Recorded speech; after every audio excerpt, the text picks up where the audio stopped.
Hello, good Sunday morning, everybody. I'm Ted Rusk. I'm your host of this show, and this is going to be a Sunday morning, kind of a sermon like discussion. But as I do, I'll remind people that I was a big fan of the church up in Indianapolis, south side of Indy. I think it's actually, it might be Greenwood or Southport. But anyway, there's a church up there, the Church of the Cannabis, and interesting preacher and whatnot. And I can't really say I've listened to his sermons or anything, but at least they're open to what weed smoking is regarding Christians. Look, Jesus was one of the first hippies ever lived, right? Long hair, beard, kind of hung out at the well with where all the women were hanging out and everything. So, he drank wine. He'd rather have wine than water. That tells you a lot.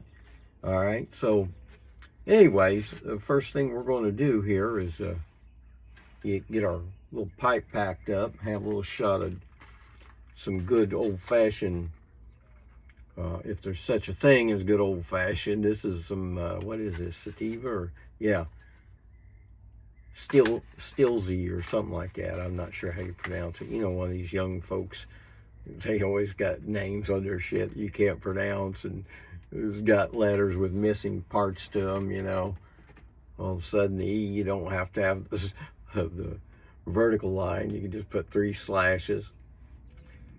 Anyway, let's pack a little bit of this in here in a one hitter, or whatever they call them. I just call them a glass pipe. Then we got a little special thing we're going to top her off with here. We got a little bit of this. I think it was actually called diamonds before, but they're, even diamonds or whatever they look like originally. Once they sit in your car and melt down, then it's really just wax or whatever you want to call it.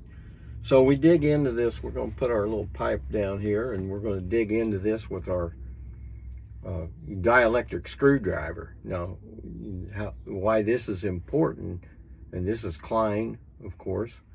If you're going to do any electrical work, Klein's one of your top-notch companies for tools. So if you say, for example, you're working in a 3-phase 480 breaker box or something, and you're getting ready to pack your pipe and stuff, and some of your wax falls down on the bus bar that's live. Very important, okay? If that ever happens to you, it probably won't ever happen to anybody, ever. But you'd be able to reach down there on that bus bar with this thing and dig it off there. Yeah. Only up to about 600 volts, guys, so don't get crazy. If you're up working on the high tension lines, cutting trees, then don't be thinking this is going to save you. Hey, packing this thing in my lighter ain't going to work, okay? Let's get my tube back up here. I better get some of this weed in my system before I forget that I'm even making a video here. So today's lesson is going to be the one I preach a lot about. It's why we're pretty much in the shape we're in America, and it's getting to be a worldwide thing. I saw the British now they're in the streets, complaining and bitching, and just like our No Kings bunch, but they're complaining about basically the same things we're complaining of. And yeah, the times are changing, and so your message is about the love of money. It's not, so it'll be a story about how it's not really that bad to go out and make money. Nothing wrong with that. But if you fall in love with your money and you're doing excess, then mostly by that point, like Elon Musk, he's the richest man in the world right now. He could probably pretty much buy almost anything he wants. He's going to be a trillionaire next year. Okay, let's all take a big toke. Chill out. and I'll give your sermon about love of money. Because I'm going to tell you about, I'm going to roll the clock back to about 1995. I was working for Public Service Indiana. At that time it was called PSI Energy. A couple years later it's called Synergy, and then eventually it became Duke.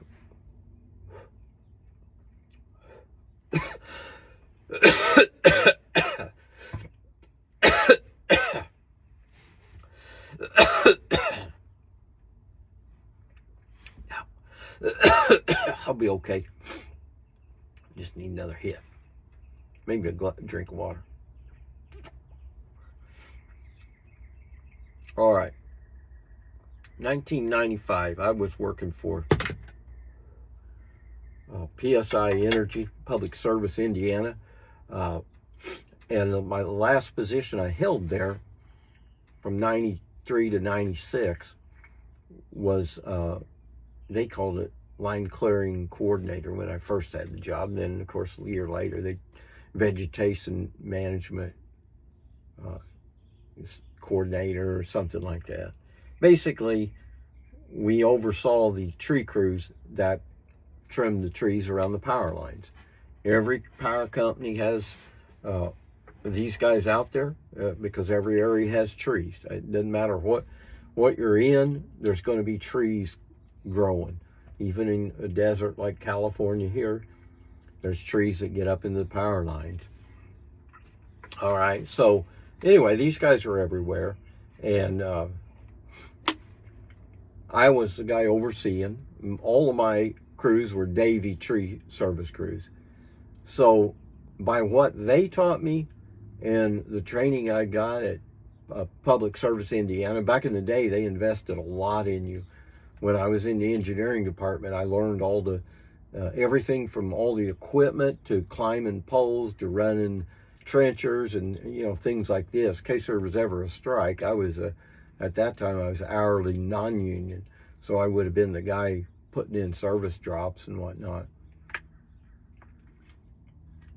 Anyways, in 93, I took that job and found, first time I really met tree trimmers, and especially in big numbers.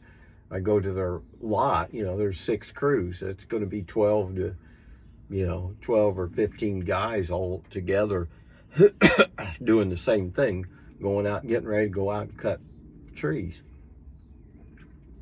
So these guys, I'd always talk to them and see what they're doing, and talk to them about everything. And you find on any given bunch of tree trimmers, there's going to be several guys in that group that do stuff on the side. That is, their day job is cutting trees around the power lines. That's just a steady income all year round, is all that is. Where they make their money is when they go get their own jobs. They get somebody says, hey, I heard you cut trees, My friend wants you to get a hold. He's got a great big oak tree in his yard that's got a crack in it, and he wants to get it down. He just put it on the ground and he'll be okay. Well, these guys were making, and again, in 1995, $500 was a lot more than it is today, okay? These guys were going to go out on a Saturday, climb a big tree like that, maybe a big maple tree or oak tree. Well, oak would probably take a little more than a day to get her down on the ground, unless you got a big drop area. And a lot of these they're just big trees that people are afraid of. Somebody's got to climb to the top and start cutting it down.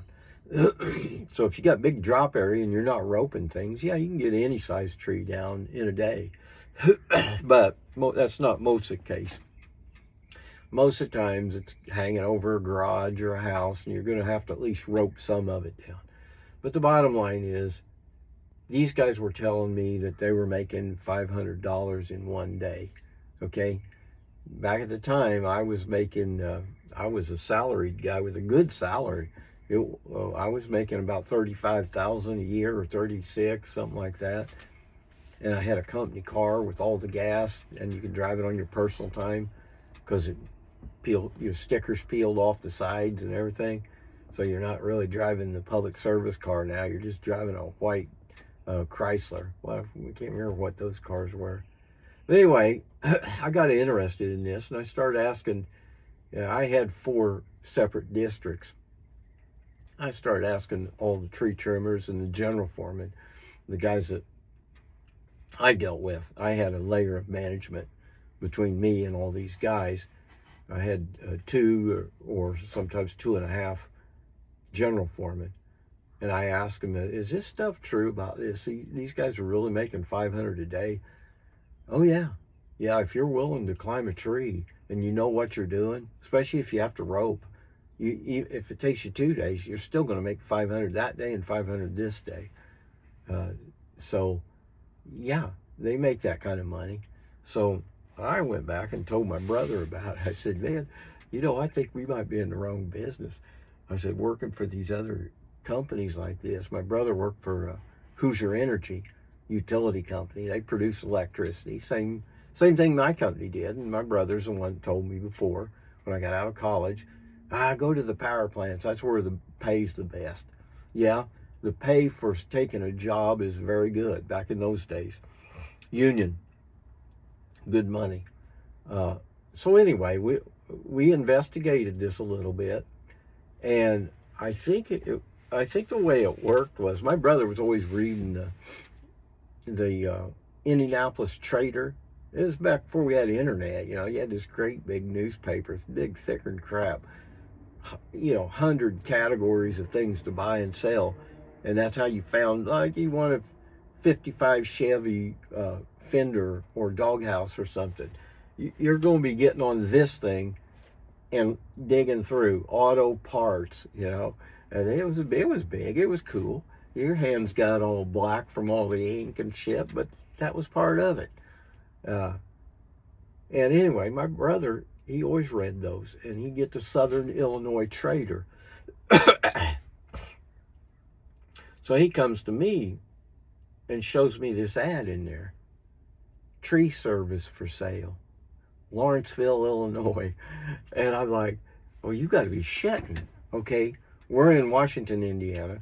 Okay, it takes us about 20 minutes to get over to Vincennes, Indiana, and another 10 minutes to get to Lawrenceville. So within 30-minute drive, less than what I'm driving up to the public service. I was living in, Lagodi and even Washington at some period, and I was working in Bloomington, Indiana. So it took me about almost a full hour to get to my job. But, my job was driving. So I was never bothered by driving anyway. I'd get to my job, get to my office at Bloomington at 8 o'clock in the morning, and by 9, I'd already done all my paperwork. By 9 o'clock, I'm heading over to Columbus. Okay, that's going to be a 45-minute drive to a curvy ass highway through Nashville, Indiana, that area. And then I'd take off, do my business in Columbus there, meet with my planner and maybe some of the crews, find out where they're cutting, look at their work. And then I'd head up to Franklin and Greenwood. Boy, old Greenwood, for the smallest little city and the smallest public service office. It was a satellite office. Man, I tell you what, there was a couple neighborhoods up there. If you can imagine cutting in all these other districts that are much bigger cities than Greenwood. Bloomington and Columbus were the 2 big ones, and then Martinsville, Spencer, and this Greenwood, this part of, it's north of Franklin. Franklin was the district. That's a city, I think bigger than Greenwood too. But anyway, that one little subdivision up there in Greenwood was responsible for about 80% of my complaints. Like, every time these people cut trees, they're going to make them, they were starting with the big V out, just cut the hell out of the middle of it. Or if it was just on one side, they'd just cut down and then straight over. They call it shelf, and they were made for some really ugly trees, and these guys were really starting to bitch about it, and Greenwood was the most. But anyway, shoot me up another toke here. All that time I was making good money, and I wasn't, like I say, I was driving. Never bothered me. Now all of a sudden my brother's showing me an ad from 30 minutes away where, even if I went there and started, I could still cover a lot of other areas. And what happened was we called that guy, and we call him Uncle Jer, even to this day. I'm always quoting Uncle Jer. He was quite a character. His name was Jerry Wells, Jerry Wells Tree Service in Lawrenceville, Illinois.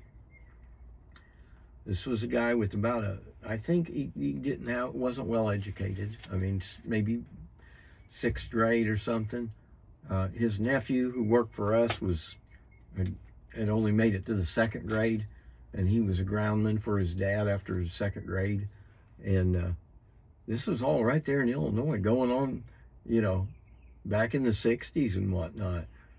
I don't know if there was truant officers then, but these Wells boys were out cutting trees and having kids working for them. Wasn't old enough to do anything even. So anyway, we went over and met old Uncle Jer, and we looked his equipment over. Man, he had some nice equipment. I mean, you're talking, this is in 1995. He had a 1983 bucket truck. Didn't have dent or ding on it anywhere. I think he might have bought this thing brand new, and it drove like a dream. I mean, it had a split transmission, the 2-speed axle.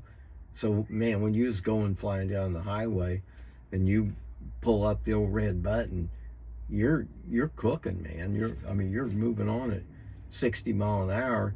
It rattles a lot compared to modern buckets,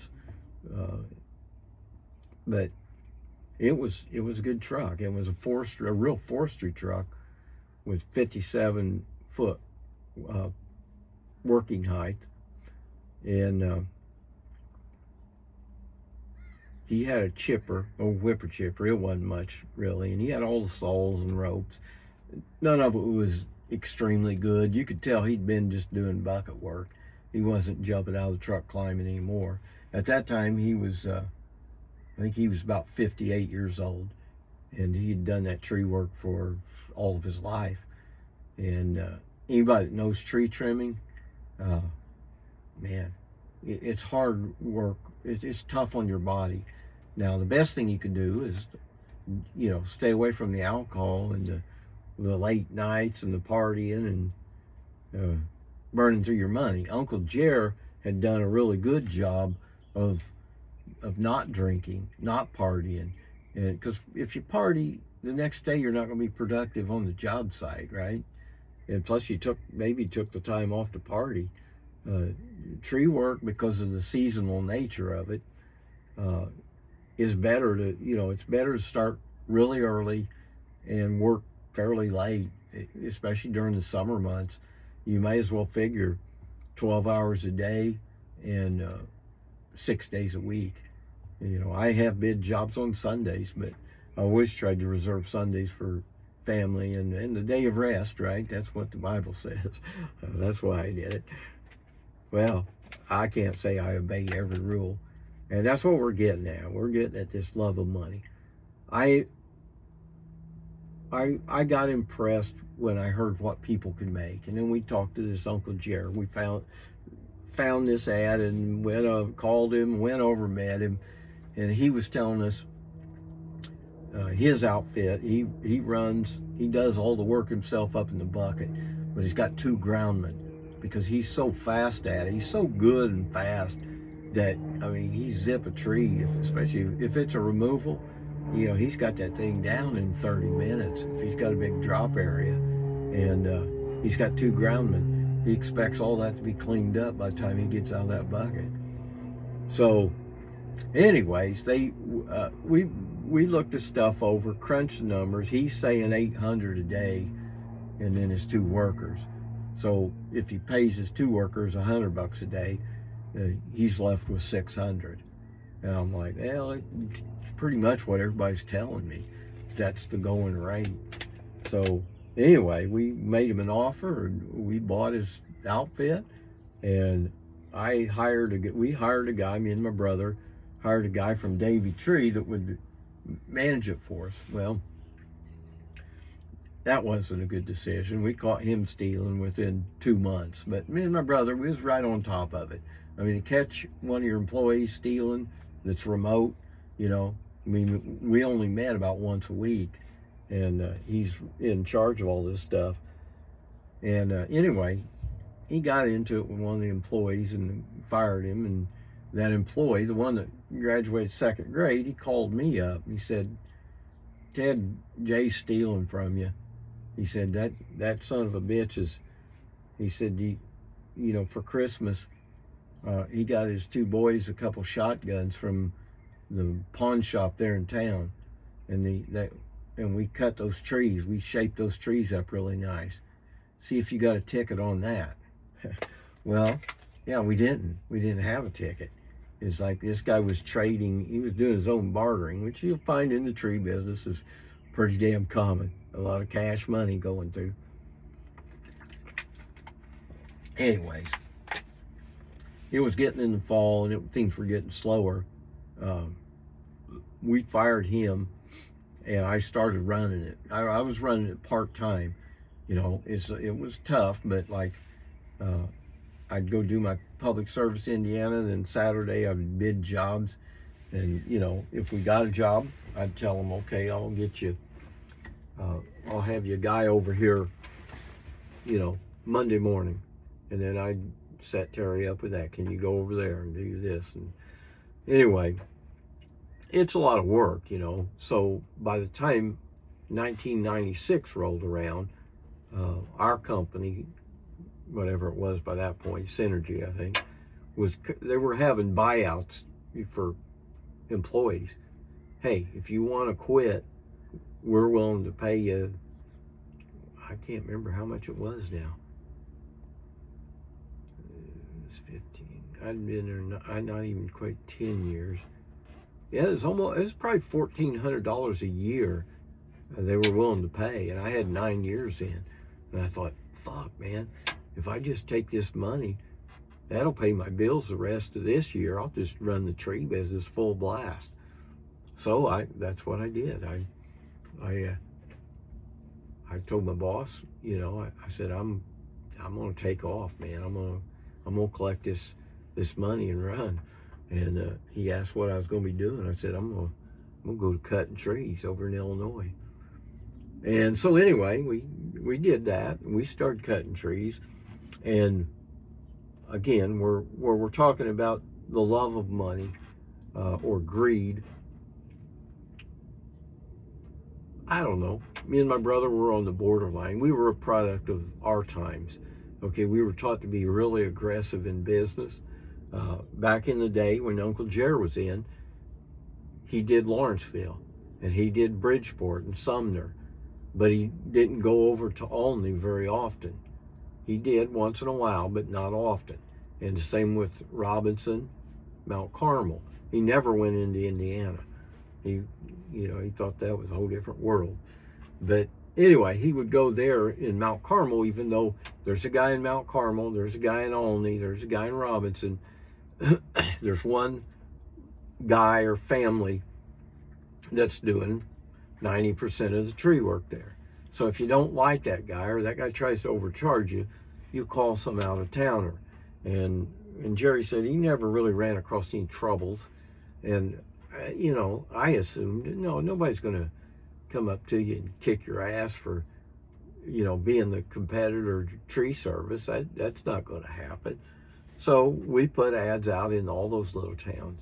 And we wanted to take what Jerry was doing. He was probably only working 3 days a week. But remember, guys, he's taking home $600 a day. So $1,800 a week back in those days, that's a lot of money. All right, if you want to get a fix on it, these things I'm talking about, of 500 a day, even tree trimming has not kept pace as what it really should have, but that's like, this would be 30 years ago. Okay, so wages should have more than doubled. So that 500 becomes 1,000, then 2,000, and then like right now probably should be 2,500 or something like that per day. And it's close to that, but like everything, it's sagging now. But when we saw that kind of money, my thought was, let's just work more hours. I mean, we've got the truck, we've got 7 days a week, we got basically 16 hours of light. So let's go like farmers do. We were raised out in the farming community. When it comes harvest time or planting time, 16-hour day is the norm. There's some of them farmers, they'd just keep going until it was done. It'd take them 30 straight hours on a tractor, and they'd have these couple fields done, and they're ready to go sleep for a couple days while the rains hit. That was the whole thing. Get all the seeds in the ground before the rain hits and starts making them grow. And if you can't get it out before it rains, then you're going to have some problems with getting your tractors through the fields and whatnot. So anyway, our mentality was a little bit like that on working. We've got all these hours, and we're making a ton of money. Let's just run this thing like wildfire. And so we did, and we started, and we making a lot of money. We were making very good money, and we probably, I would say, the closest I've ever been to the love of money. And I don't know that it was really the love of money. I did buy nice things, but I was saving. The vast majority of it was going into my bank account. When you start making, like me, I was out there working. I was making more than what I was making at Public Service Indiana. And when I worked for Public Service Indiana, I usually saved about half of my pay. So when I'm making 30-some thousand, I pay taxes and whatnot. Maybe I bring home, I don't know what, 30, maybe. I was saving 15,000 of it. So it was back in the day where you could do that. But I think I was more into it for the competition. It was just fun running a business. It was fun going out and finding business, going into new towns that, Uncle Jared not being in, but we went there. Hell, we worked so far away. Yeah, we worked ways out there sometimes. Sisney, I think, was the farthest.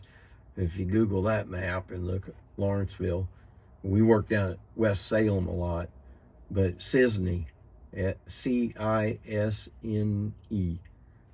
Sisney, Illinois. Yeah, we worked down there one time. Went down for one little small job. We stayed there for a whole week doing work. So anyway, we got to making really good money, and I felt good. I was really doing well. Let's just say that, doing well.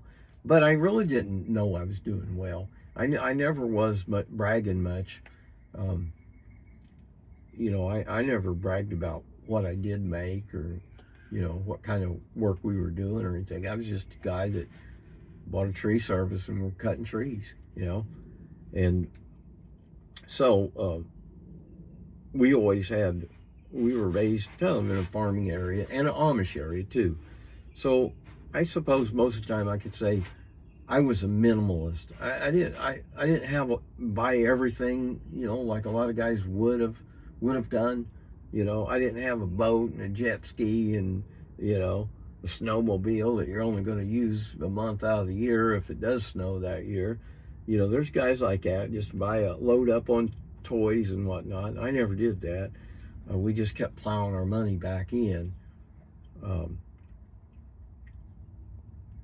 But later, this is getting, we ran that tree service up until I moved to California in 2001. So 6 years after I bought that tree service, I was already in California, and I had enough money in my bank account. I didn't really have to worry about working for, at least a few years.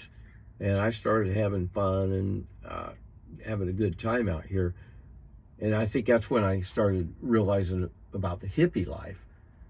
When I found out I could make really good money back in Indiana, my thoughts were, well, holy smoke, let's just work 7 days a week and make a ton. And I was probably going overboard on it, but, I'm glad I did, because you can go to one extreme, then you pull back, and then you go to the other extreme. So when I got to California, I dicked around for at least 2 solid years, maybe 3, without really doing anything. And then I started asking myself, what am I going to do? Eventually, I need to work still. I was only I was 38 when I moved here. I'm like, I need to do some work. So I realized, well, I built a couple houses in Indiana, and me and my brother had apartments, and we did all the maintenance on them ourselves. We know how to do everything. And so construction was one of those. And I think my girlfriend at the time was working for a guy that was a building contractor, and she's talking about how he's doing kitchens and making good money. And I thought, well, I could get that license. I looked it up, and having a 4-year degree in business, that knocked off 2 years worth of experience already. Well, then being a landlord for, how many years would that have been? Yeah, that's 10 years as a landlord, and building the 2 houses, and they approved me. And I got my license. 2004, I started, that's the first time I really started doing any kind of work. I didn't know what to charge. I didn't know what kind of work to do. I just thought, well, I'll just do handyman work. And that's what I did. I started at, I think it was probably 25 or 30 bucks an hour. And I had too many people calling. So I started raising it up 40, 45, 50, and the economy was booming. You're talking about 2005, 6, 7. Oh, I was up to handyman. I was up to, you're going to have a 4-hour minimum with me, guarantee me 4 hours, $65 an hour. Okay, so that's like, what is that? 65, 130, 260. You're going to guarantee me 260. I'll be there 4 hours. And, I still had enough work to stay going. So by that time I was doing kitchens and bathrooms anyway. So now you're looking at, like for me, a bathroom, it's going to be a 1-week project. And a kitchen, probably more like 2 weeks. By the time you get to top, there's a lot of dead space in there where you're getting your top ordered and whatnot.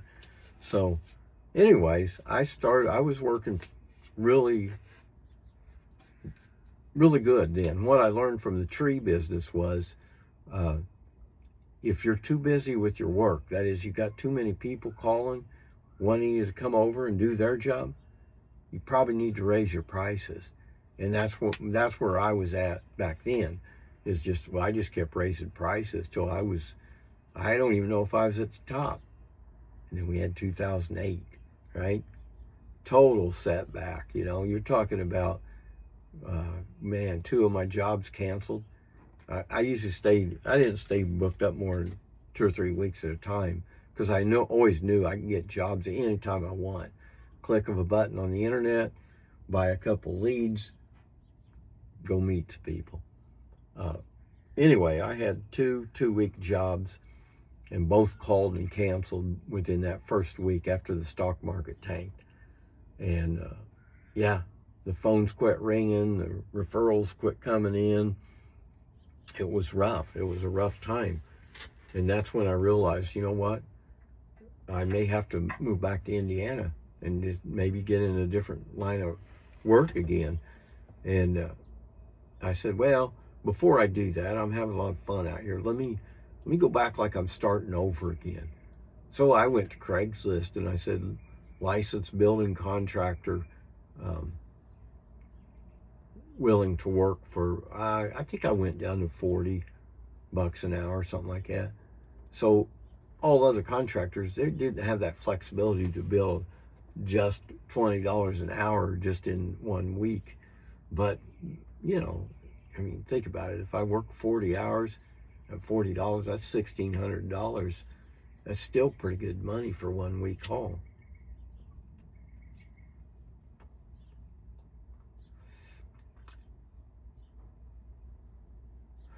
So I started building back, 2009. I lowered my price down. I started working for these. I got a lot of calls, and you know, there's one little village down there in Hawaiian Gardens. I always called it Spinster Village. A lot of these older women own their own condos, and they don't have anybody to work on them. They want work done. They want a new ceiling fan, and I want a new set of faucets in the kitchen and all this, and they couldn't get anybody to come there. Well, I went in there, go in there on the first day for one person, come out with 2 other jobs lined up for 2 different people. And the one I work for says, come back next week, I'm going to get this. And, you know, so we settled out about $45 an hour. And I rolled like that for a year or 2, and it was very relaxed. You know, I'm getting paid by the hour. Take your time, do some good work, make your people happy. Then in 2012, this company was calling me. You know, because once you're a building contractor, your name and number, whether you like it or not, it's all over the internet. So this company calls me and asks if I do handyman work and blah, blah, blah. And, you know, but we always get these spam calls all the time that sound a lot like this, right? It's just like, oh, yeah, can you take some more leads on over there? Yeah, I can. What do you want? Anyway, this was a legitimate company, a water utility company. And I finally filled out their, 50 pages worth of, releases and indemnity clauses and all this, got their proper insurance and all. And I went to work for them. And that's when I found out about office work, or as I call it, commercial handyman. Okay, they're always looking for lighting. Lighting is always an issue. Now, a lot of it's being converted already to LED, but there's still a lot out there that needs converted. And that's the way it is. So I basically started climbing the ladder. After I rebuilt in 2009, I basically grabbed the next rung up and worked my way up to commercial. And then where it gets even better is when you're doing the lighting and they're asking you, like, that one meeting room over there, we want to get it, we want to get new carpet, paint the walls, put new lights and ceiling tiles in and all this. And you just go over there and you figure up how much it's going to cost, put a bid in, raise it a little bit more than what you was charging for the hourly stuff. Oh, by the way, hourly commercial was back then even was much higher than, much higher. I mean, like maybe 50% higher. If I was making, the going rate for handyman was $50 an hour, this would be 75, and it's still like that. Where you make even more money, 100, 150 an hour, is when you bid jobs for commercial. And you still end up being the low bid, believe it or not. These guys are getting overcharged. So that's what I did this go around. Now, what I always say, just to make myself feel a little bit better, I'm not doing it for the love of money. I'm doing it more to see if I'm at the top of my game. So when I did this, and I was always figuring what I make, and it's been varying for years. It's been, kind of bouncing around. Like now, I could say if I went out and bid a job tomorrow, a commercial job involving flooring, painting, and replacing lights. And I go in there and work that job by myself. Maybe it's not a very big job. Maybe I work for 10 days straight, 12 hours a day. I'm going to make it at 12 hours a day. I'll probably make $1,500 or more. It's probably closer to $2,000 if I work that many hours. And so what I switched over to a blend, the hippie life and the business guy. The businessman wants to always make a little more money. Now here's where we're getting into the whole point of the sermon.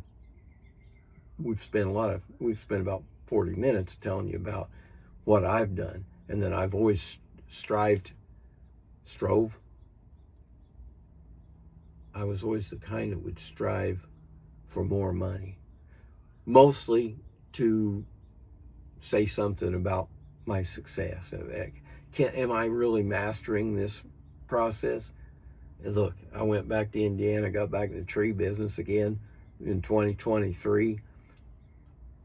I made $2,100 in one day in my pocket. Okay, I paid my two helpers, paid them really well, and got it all cleaned up, and I had $2,100 left over for myself. So I said, yeah, it's okay. But it wasn't California, so I moved back here, got back into the mainly just commercial and bid only, and anywhere jobs from, nobody will touch a job less than say $5,000 or $10,000. These guys consider those small jobs, and I'm like, well, for me, they're not a small job. They'd be like a medium job. But you do them in a couple days, and you make a lot of money. And then what I do, rather than keep working and keep making that good money, I take time off. And that's what I'm getting at. The whole point of this sermon is to say there's nothing wrong with making money and trying to make money up to a certain point. And every time I reach the point of very comfortable life, I started working less. I may have started charging more or moving from residential to commercial because it paid better, start bidding jobs rather than hourly handyman because it pays better. I've always tried to be the best and make the most, but at the same time, I never got obsessed. I wasn't the guy out here living in California who was working 7 days a week only because I was making $1,500 a day. Yeah, I could do that, but man, you'd miss out on life. So the point of the sermon is, don't get caught in the trap of the love of money, because it's the root of all things evil. What you want to do is be the best you can be, earn as much as you can until you get comfortable. If your comfortable place is $50,000 or $100,000 a year, that's great. Mine was always, $100 grand a year. I could do pretty much what I wanted to do, and that, as much as I make per day, it's not working all that much. So what you do is you work to the point you're comfortable, and then take time off. Spend time with your family and your friends. You're going to get to the end of life, and you're going to be saying, shit, man, I don't have any friends. I don't know anybody. All I did was spend my life just working and making money. And, I worked 7 days a week for those 8 years, and, then got divorced and got depressed and started drinking for 12 years. And, it's always a bad story. Just try to get out there and be level, be a hippie, make good money, but take time off. Enjoy your life. Don't be afraid. Take a little toke every now and then, because you know what?